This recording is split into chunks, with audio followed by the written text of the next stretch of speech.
Hello there, and thanks for joining me for my review of the Russell Hobbs Eden electric kettle that we recently bought from Amazon.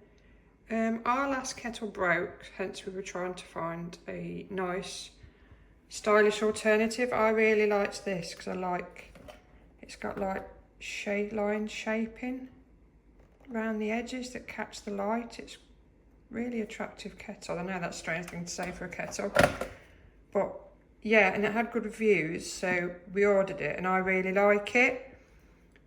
So as with normal kettles, you've got the stand with the bit in the base where you can wrap the cord around if it's too long. If your base is a bit closer to the plug, we keep it quite away from the plug socket, to be honest, so we keep it on the longest setting, and obviously the kettle fits on the top. So I also really liked it because when you switch on, it actually lights up blue, you can see there, so I thought it was quite cool. And then it's got the flip to open the lid to make it really easy to fill. As you can see, some of them get stuck or don't open the lid enough. As you can see, that was really easy, and it opens quite wide to be able to fill it underneath the tap. And then on the side there is the indicator to show how much water is in it. So you've got a minimum down there and then the maximum at the top. So yeah, it's a really nice, really stylish looking kettle.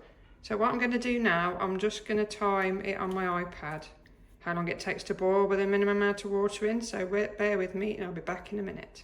Right, so I'm back. I've just timed it in the minimum water setting. It's taken 1 minute and 23 seconds to fully boil from cold, which isn't too bad at all. I only tend to fill it at the minimum or just above anyway, because I don't like to waste water. So I only really fill it to the top if I'm boiling perhaps a pan of water for pasta or vegetables or something, but for just a cup of tea or a coffee, I'll just do it to the minimum anyway. But yeah, I've been really pleased with this. I like how easy it is to use.